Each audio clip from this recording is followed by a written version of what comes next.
바로 지난주에 미국에서 아주 흥미로운 기사가 올라왔습니다. 일단 제목부터가 예사롭지 않습니다. 이제 한국은 전 세계 무기 수출 최강대국이 되는 것인가? 인데 작년도 아니고 아니 갑자기 왜 이런 기사가 지금 또 올라오나 싶을 수도 있는데 영상 뒤에서 자세히 살펴보겠지만 작년 폴란드 대박 수출권 이후로도 또는 그 여파로 올해가 거의 끝나가는 지금도 우리나라의 무기 수출 상황은 여전히 엄청나게 좋기 때문에 바로 이 점에 대해 미국 최대 방송국 중 한 곳인 CNBC에서는 작년에 이어 여전히 무서운 기세로 성장하고 있는 우리나라 무기 산업에 대해 집중 조명하는 기사를 내놓았는데 그 기사 내용 함께 자세히 살펴보겠습니다. 해당 영상의 시작은 한국이 곧 미국과 러시아 그리고 프랑스를 이어 세계 4위 무기 수출 강국으로 올라서게 될 것이라는 아주 강력한 멘트와 함께 시작합니다. 그리고 지난 몇 년 사이 한국은 아주 까다로운 경쟁자들을 모두 다 이겨버렸다고 설명하며 그 이유에 대해 한 가지씩 자세히 짚었는데 사실 그 이유들은 다 한국인이라면 우리 모두가 이미 잘 알고 있는 내용들입니다. 그래도 한번 여기서 소개한 그 성공의 요인들을 따라가 보자면 첫째, 한국에는 엄청나게 다양한 무기들이 있다. 그건 왜냐하면 우리는 전 세계에서도 유일하게 아직도 전쟁 중인 나라이기 때문입니다.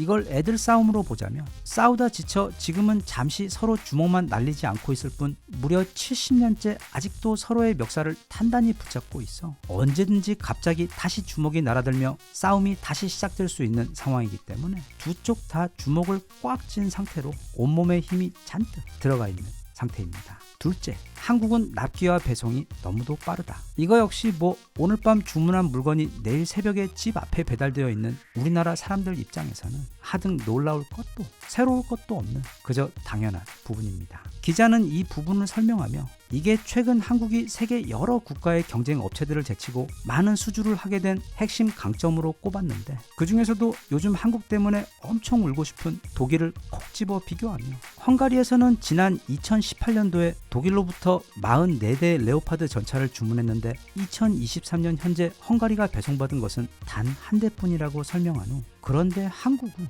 작년에 폴란드에게 1000대의 전차를 판매하면서 물론 그 엄청난 계약 숫자도 대단하지만 한국은 그 첫 납기 분량을 계약이 완료된 지 불과 3개월 만에 배송했다며 놀라워했습니다. 셋째, 한국은 빠르고 똑똑하다. 그런데 여기서 빠르다는 건 단지 배송의 속도만을 말하는 건 아닙니다. 그건 변화와 적응의 속도를 말하는 것으로 한국의 무기 수출은 특히 지난 2018년부터 2022년 사이 폭발적으로 늘어났는데 그 기간 동안 한국은 총 132개의 방산 업체들에서 무기를 만들어 그걸 전 세계 83개국에 수출하면서 단번에 세계 9위 무기 수출 강국으로 올라섰다고 설명했습니다. 그런데 한국이 이 기간 이렇게 빠르게 성장할 수 있었던 이유는 크게 두 가지로 첫째는 한국의 방산 업체들이 미국의 무기 회사들과 긴밀히 협조하면서 자신들 무기의 규격을 미국과 나토의 규격에 빠르게 맞춰갔다는 점입니다. 즉 한국인들은 자신들만 사용할 수 있는 무기가 아닌 유사시 미국은 물론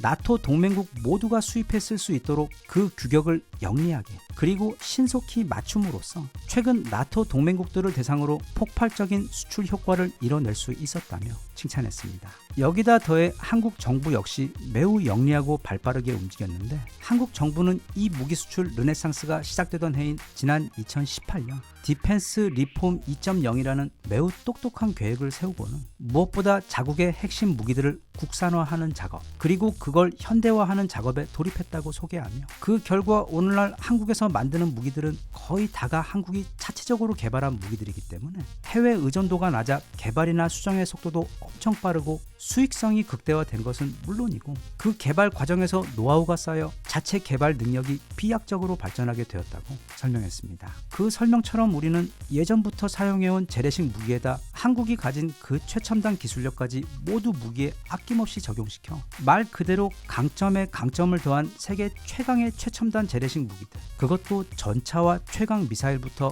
자체 4.5세대 전투기 그리고 잠수함과 세계 최강 이지스함에 이르기까지 육해공을 아우르는 모든 무기를 다 국산화하여 스스로 갖추고 있기 때문에 그리고 또 그 모든 무기들이 지금도 여전히 생산 중이기 때문에 현 시점 딱 한국과 미국을 제외한 전 세계 그 어느 나라도 한국의 무기 기술력과 생산력을 능가할 수 있는 나라는 없는 상황입니다. 그런데 여기에다가 그 가격까지 엄청나게 싸고 또 일명 사랑의 블랙홀이라고 불리는 즉 한번 한국 무기 샀다가는 그 환상적인 애프터 서비스 때문에 절대로 다른 가게에서 물건을 못 사게 돼요. 영원히 한국 가게에서 재주문을 하게 되는, 말만 하면 뭐든지 다 맞춰주는 그 마성의 블랙홀 애프터 서비스까지 있기 때문에 한국 방사는 지금도 주문이 넘치지만 특히 재주문율도 엄청나게 높은, 신뢰 높은 가게입니다. 작년 폴란드 초대박 계약을 터뜨렸을 때에도 특히 그때 많이 놀란 독일 쪽에서 여러 심층 보도 자료들이 올라온 적이 있고, 제 채널에서도 그중 2개를 선정해 영상으로 만들어 소개한 적이 있었는데, 최근 또다시 미국을 중심으로 이런 뉴스들이 올라오는 데에는 아무래도 며칠 전 결정난 한화의 레드백 호주 장갑차 계약건의 이유가 큽니다. 총 129대, 금액적으로는 대략 3조 원 정도 되는 규모인데, 이게 그 대수나 금액이 중요한 게 아니라 과연 누굴 이기고 그 계약을 따내느냐가 더 중요합니다. 그 상대는 바로 독일의 라인메탈입니다. 라인메탈은 그 유명한 독일 레오파드 2 전차를 개발한 회사이고, 현재 독일의 다음 세대 전차를 개발하고 있으며 전 세대 모든 대공 무기 중 그냥 예술 그 자체로 불리고 있는, 전투기는 물론 날아가는 미사일까지 잡는 것으로 유명한 스카이 쉴드 대공포를 만든 회사로서 그냥 쉽게 말하면 전 세계 무기 회사들 가운데 거의 끝판왕 기술력과 상품성을 가진 최고의 회사로, 마치 백화점 명품샵 앞에서 사람들이 아주 긴 줄을 서며 기다리는 것처럼 전 세계 국가들에서 라인메탈로부터 물건을 사기 위해 엄청나게 긴 대기 기간도 감수해가며 주문을 넣고 있는 회사입니다. 그런데 그런 엄청난 회사가 작년 어느 날 갑자기 저기 어디 동양 한 구석에 있는 한국이라는 나라에 어딘가 저렴이 자동차 느낌도 살짝 나는 웬 듣보잡 업체인 현대 로템에게 진짜 제대로 한 방을, 그것도 거의 KO급 되는 직격탄을 맞은 것입니다. 바로 폴란드 흑표 1000대 수출건입니다. 일단 저 1000대라는 숫자부터 자기들은 한 번도 근처에도 가본 적 없는 초대형 수출거리인데다가, 이거 폴란드는 사실 그냥 독일 옆집이나 마찬가지인데 그런 자기들을 제치고 지구 반대편에 있는 한국 회사로부터 그것도 1000대씩이나, 또 그것도 거기에다 자주포까지 650대 세트로 구입을 하다 보니 이건 단지 돈의 문제가 아니고 세계 최강 독일 입장에서는 자존심을 엄청나게 구기게 된 것이며, 나아가 그 황당한 사건을 본 주변의 다른 나라들도 이거 저 한국 무기들이 혹시 독일 거보다 더 좋은 거 아니야? 하는 의심을 갖기 시작한 것입니다. 그리고 실제로 그런 독일의 우려대로 이후부터 다른 나라들로부터 한국에게 주문이 물밀듯이 쏟아져 들어왔습니다. 게다가 또 지난 노르웨이 강고등어 사건 때에는 이미 한국 흑표로 다 결정이 나버린 상황에서 마지막에 가서 그 노르웨이 총리가 아무도 이해하지 못할 매우 이상한 결정을 내리며 갑자기 독일 레오파드를 선택하게 되었지만, 거의 6개월에 걸친 기나긴 맞대결 심사 과정에서 우리 흑표가 독일 레오파드보다 거의 모든 면에서 더 앞선다는 심사 결과가 온 세상의 공표가 되어버린 상황이었기 때문에 솔직히 우리로서는 손해보다는 이득이 많았던 사건이었는데, 그래서 이제 마지막 남은 독일 라인메탈사와 한국 방산업체들 사이 최종 승부처가 바로 호주 장갑차 도입 사업인 랜드 400 페이즈 3 사업이었습니다. 독일은 여기서도 밀리면 진짜 끝이었습니다. 호주에서도 지난번 고등어 때처럼 최종 후보로 독일의 링스와 한화의 독거미 레드백이 끝까지 남아 1대1로 붙게 되어 이후 아주 긴 비교 심사 과정을 거쳤는데, 승리를 자신했던 라인메탈사의 바람과는 달리 결국 지난 7월에 레드백이 호주의 우선 협상 대상자로 선정된 이후 바로 며칠 전에 우리 레드백이 사업의 최종 계약자로 확정이 된 것입니다.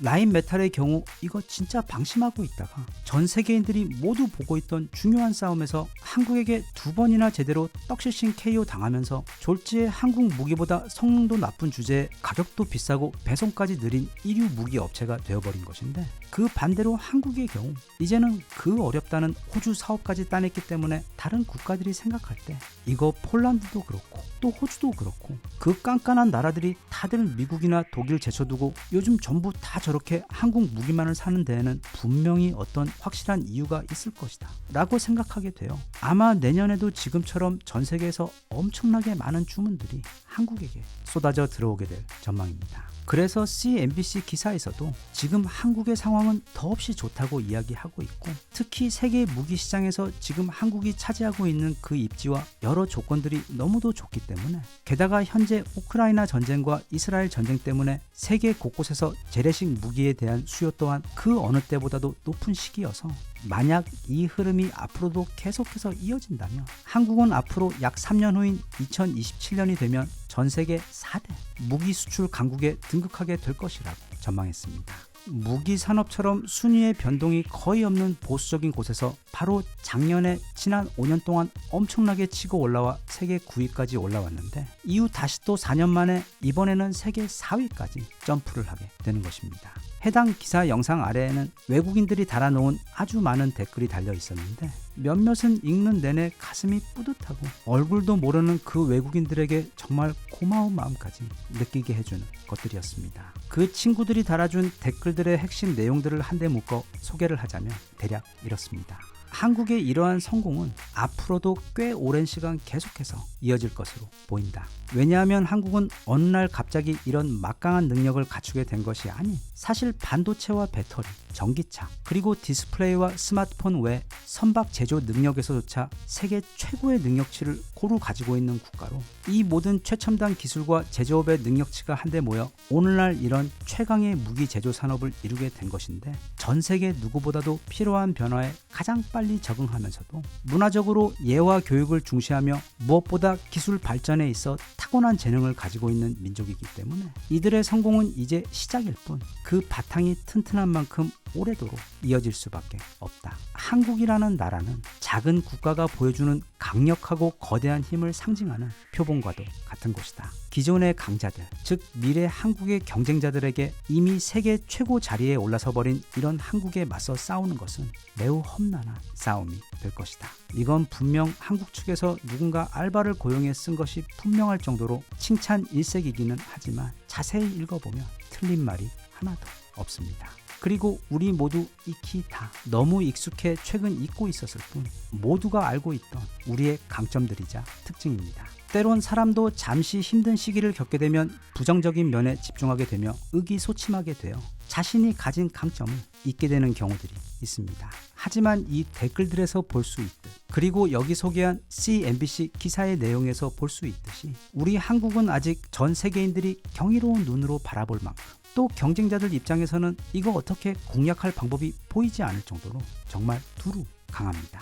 우리는 항상 가장 힘들 때 가장 강한 힘을 냈습니다. 따라서 다가오는 새해에는 우리나라도 그리고 우리 개인들도 부정적인 부분들보다는 우리가 가진 그 강점들을 다시 기억해내고 소환해내서 방산 부분 외에도 반도체나 전기차 그리고 무역 등 우리가 싸우고 있는 다른 모든 부분들에서도 다시 한번 기운을 내어 또 한번 기적을 일으켰으면 좋겠습니다.